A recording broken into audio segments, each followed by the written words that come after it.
नमस्कार, आदाब, good morning दोस्तों।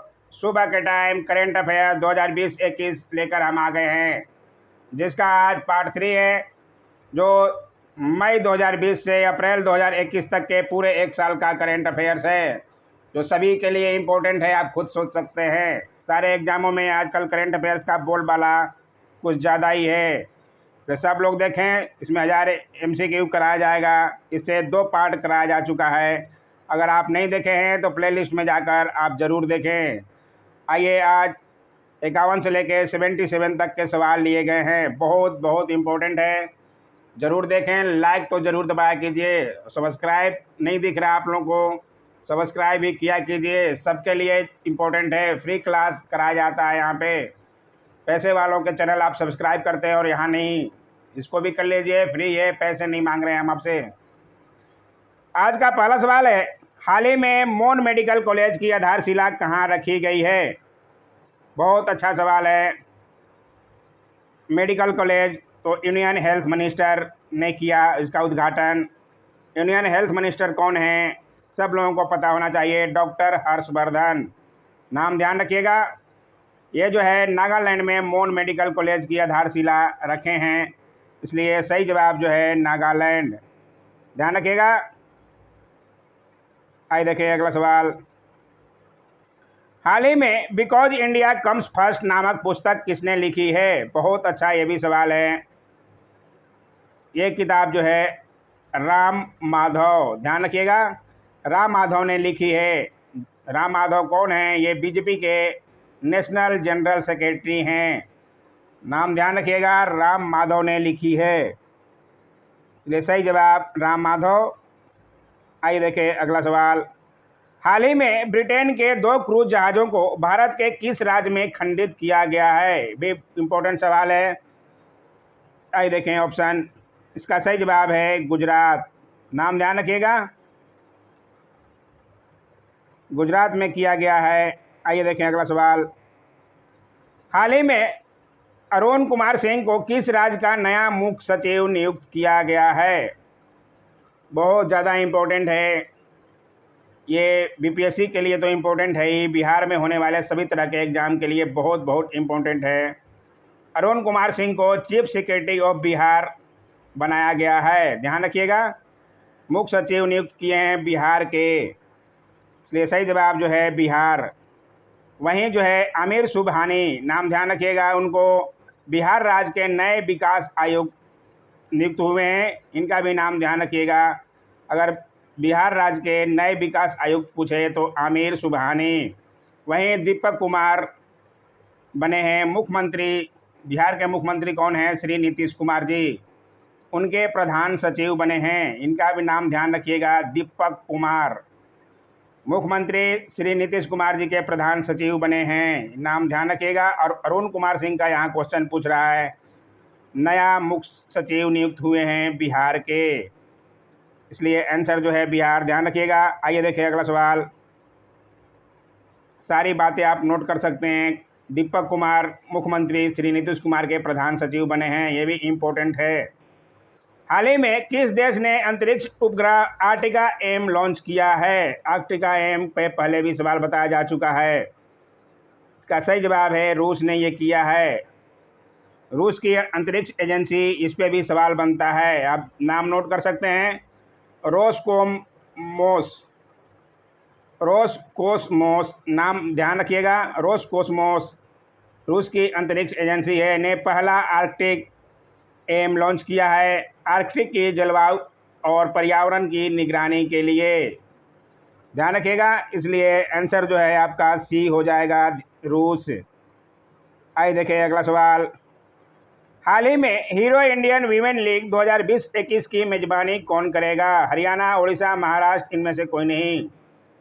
Hero Indian women league football का ये मैच होगा, कौन करेगा? इसके अनुसार सही जवाब जो है ओडिशा। ध्यान रखिएगा, इंडिया होस्ट करेगा AFC वोमेंस एशिया कप 2022 में, ये भी ध्यान रखिएगा, ये फुटबॉल के हैं। And FIFA under 17 women's world cup 2022 में होने वाला है, वो भी इंडिया में। ये सारी बातें आप ध्यान रखेंगे। इसमें जो है इंडियन वीमेन लीग 2020-21 की मेजबानी कौन करेगा? तो उड़ीसा। ध्यान रखिएगा। आइए देखें अगला सवाल। हाल ही में भारतीय वायुसेना ने किस देश की वायुसेना को एक विरासत अलाउड तृतीय हेलीकॉप्टर भेंट किया है? ये भी अच्छा सवाल है। इसका सही जवाब है बांग्लादेश, क्योंकि मार्च महीने में बांग्लादेश का जन्मदिन भी मनाया गया था। मैं पिछले करंट अफेयर्स में बता चुका हूँ, जिसमें अपने प्रधानमंत्री जी नरेंद्र मोदी जी गए थे। आइए देखें अगला सवाल। हाल ही में साहित्य अकादमी फेलोशिप के लिए किसे चुना गया है? ये भी इम्पोर्टेंट सवाल है, बहुत अच्छा। प्रोफेसर बेलचेरू नारायण राव, पूरा नाम है इनका बेलचेरू नारायण राव। ध्यान रखिएगा, साहित्य अकादमी के 14वें बने हैं। ये विद्वान हैं, 14वें विद्वान हैं जो साहित्य अकादमी के मानद महत्तर सदस्य बनेंगे। प्रोफेसर बेलचेरू राव ने तेलुगु साहित्य, दक्षिण भारतीय इतिहास और अनेक मौलिक कृतियों के अनुवाद में अपना योगदान दिया है। ये बात ध्यान रखिएगा। इसलिए इसमें साहित्य अकादमी फेलोशिप का अवार्ड किसे दिया गया है? बेलचेरू राव। पूरा नाम प्रोफेसर बेलचेरू नारायण राव। नाम ध्यान रखिएगा, पूरा भी कहीं दिख जाएगा। 14वें विद्वान हैं। इसलिए आंसर जो है बी। उम्मीद है आपको समझ में आ रहा होगा। समझ आ रहा है तो लाइक बटन जरूर दबाया कीजिए दोस्तों। हाल ही में किस राज्य सरकार ने हुक्का बार पर रोक लगाने की घोषणा की है? बहुत अच्छा ये भी सवाल है। इसका सही जवाब है झारखंड। अपना बिहार से अलग हुआ झारखंड। ये ध्यान रखिएगा, बिहार के एग्जाम के लिए भी कितना इम्पोर्टेंट है समझ सकते हैं, क्योंकि ये बिहार से ही अलग हुआ है झारखंड अपना। हाल ही में किस देश की सुपर मॉडल नतालिया बोडियानोवा को यूएन गुडविल एम्बेसडर नियुक्त किया गया है? बहुत अच्छा है, ये मॉडल हैं। कहाँ की?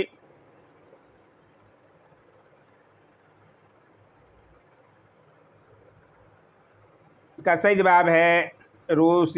रशियन मॉडल हैं ये नतालिया बोडियानोवा। ध्यान रखिएगा, इसके अनुसार आंसर जो है रूस सी। आइए देखें अगला सवाल। हाल ही में किस देश ने अपना पारंपरिक लालटेन महोत्सव मनाया है? बिहार के रहने वाले लालटेन को अधिक जानते होंगे, क्योंकि ये लालू जी का फेवरेट छाप था, लालटेन छाप। पारंपरिक लालटेन महोत्सव कहाँ मनाया जाता है? ये भी बहुत अच्छा सवाल है। इसका सही जवाब है चीन में। लालटेन महोत्सव पहले चीनी चंद्रमा के 15वें दिन मनाया जाता है। इसमें जो है आंसर चीन होगा आपका, ध्यान रखिएगा। आइए देखिए अगला सवाल। हाल ही में पीएम किसान योजना को सबसे तेज लागू करने वाला पहला राज्य कौन बना है? पहला बनेगा तो इम्पोर्टेंट हो ही जाता है, ये आपको खुद सोचना चाहिए और ये आपको पता होना चाहिए। प्रधानमंत्री किसान योजना, इसका सही जवाब है उत्तर प्रदेश। ध्यान रखिएगा, उत्तर प्रदेश के मुख्यमंत्री कौन हैं? सबको पता है, बता चुका हूँ, योगी आदित्यनाथ। सब लोग जानते भी होंगे। राज्यपाल कौन है? इस पे भी सवाल बनता है, आनंदीबेन पटेल। आइए देखें अगला सवाल। निम्न में से किस देश ने अपने पहले आर्कटिक निगरानी उपग्रह को सफलतापूर्वक लॉन्च किया है? अभी ऊपर ही सवाल था, उसका है ये घुमा फिरा कर अलग तरह से पूछ दिया गया है। इसमें घबराना नहीं है, आपको ध्यान रखना है, रूस ने किया है। आइए देखिए अगला सवाल। विश्व एनजीओ दिवस निम्न में से किस दिन मनाया जाता है? 10 मार्च, 12 अप्रैल, 27 फरवरी और 15 नवंबर। बहुत अच्छा ये भी सवाल है। एनजीओ दिवस, एनजीओ का मतलब होता है विश्व गैर सरकारी दिवस। 27 फरवरी को दुनिया में विश्व एनजीओ दिवस यानी कि विश्व गैर सरकारी दिवस मनाया जाता है। पहली बार यह 2014 में संयुक्त राष्ट्र और यूरोपियन संघ के नेताओं और अंतर्राष्ट्रीय संगठन के जरिए मनाया गया। ध्यान रखिएगा, इसलिए आंसर जो है 27 फरवरी। आइए देखें अगला सवाल। हाल ही में भारत की ओर से किस देश ने दोनों देशों के बीच एक हॉटलाइन स्थापित करने को लेकर बनी सहमति की घोषणा की है?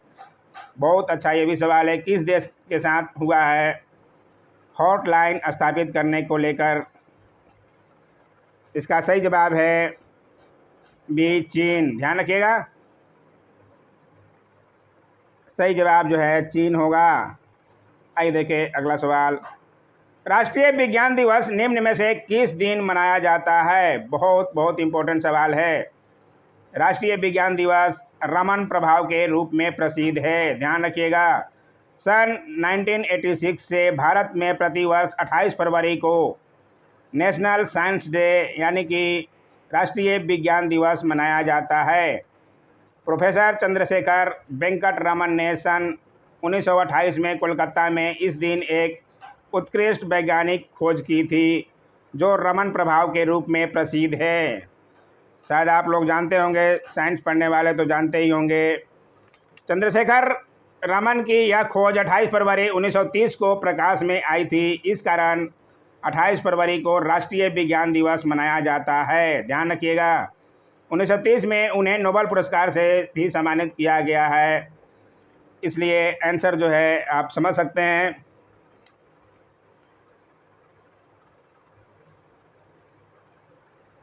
इसका सही जवाब है डी, 28 फरवरी। ध्यान रखिएगा, पूरी बातें मैं आपको बता दिया।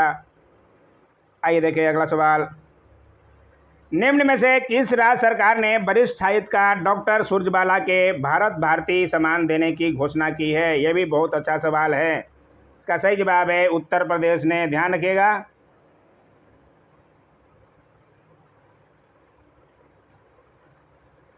सही जवाब उत्तर प्रदेश। आइए देखिए अगला सवाल, global anti terrorist watchdog financial action task force FATF ने किस देश को जून 2021 तक ग्रे लिस्ट में बनाए रखने का फैसला किया है? बहुत अच्छा ये भी सवाल है। FATF मतलब फाइनेंशियल एक्शन टास्क फोर्स, इसका मुख्यालय जो है ये 1989 में इसकी स्थापना हुई थी। इसका मुख्यालय पेरिस फ्रांस में है, ये भी ध्यान रखिएगा। इसके प्रेसिडेंट हैं Marcus MARCUS Marcus player.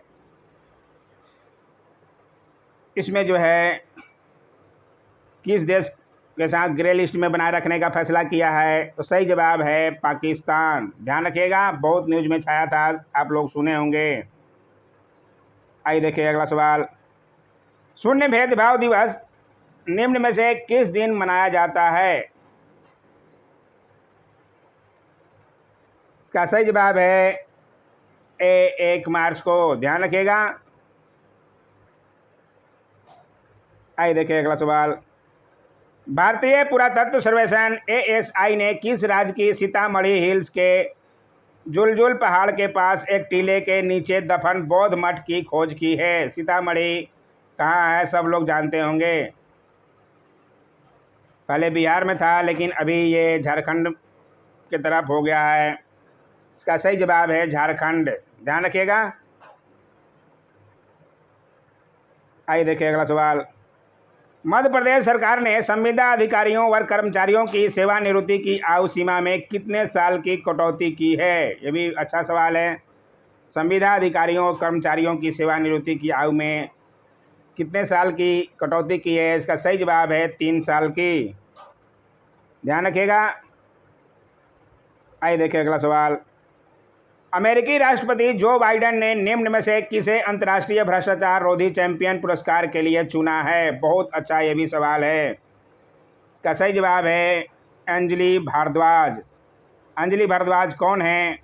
Anjali Bhardwaj जो है पारदर्शिता और जवाबदेही के मुद्दों पर काम कर रही एक भारतीय सामाजिक कार्यकर्ता हैं। ध्यान रखिएगा, वह पीपुल्स राइट टू इंफॉर्मेशन के राष्ट्रीय अभियान की सह संयोजक भी हैं। इसके अनुसार आंसर जो है आपका अंजलि भारद्वाज। नाम ध्यान रखिएगा। निम्न में से किस देश ने भारत समेत दुनिया के पेशेवर लोगों के लिए ग्रीन कार्ड पर लगी रोक को हटा दिया है? बहुत अच्छा ये भी सवाल है। इसका सही जवाब है ग्रीन कार्ड पे रोक कौन लगाता है?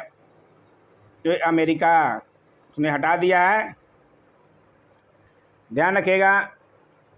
आइए देखिए अगला सवाल, किस राज्य को प्रधानमंत्री किसान सम्मान निधि योजना को बेहतर ढंग से लागू करने के लिए राष्ट्रीय स्तर पर प्रथम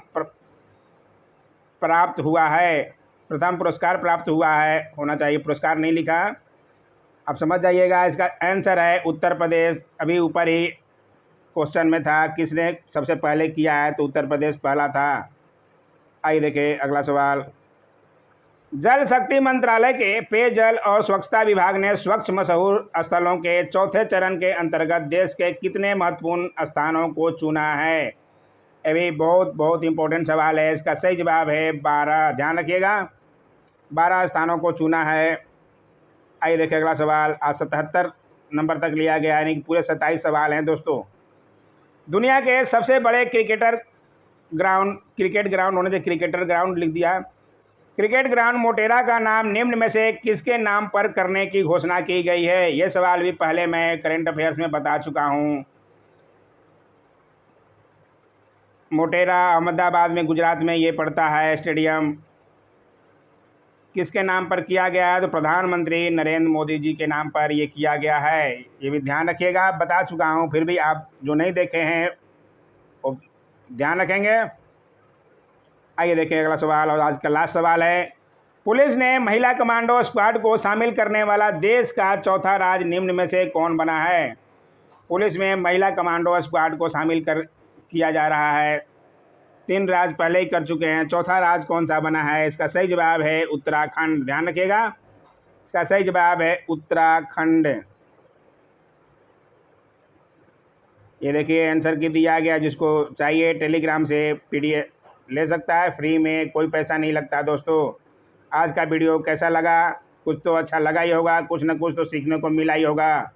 लाइक ज़रूर दबाया कीजिए, और सबसे बड़ी बात चैनल को सब्सक्राइब जरूर किया कीजिए। इसमें आप ही का फ़ायदा है, यहाँ कोई पैसा नहीं लगता है। आज का वीडियो देखने के लिए बहुत बहुत धन्यवाद।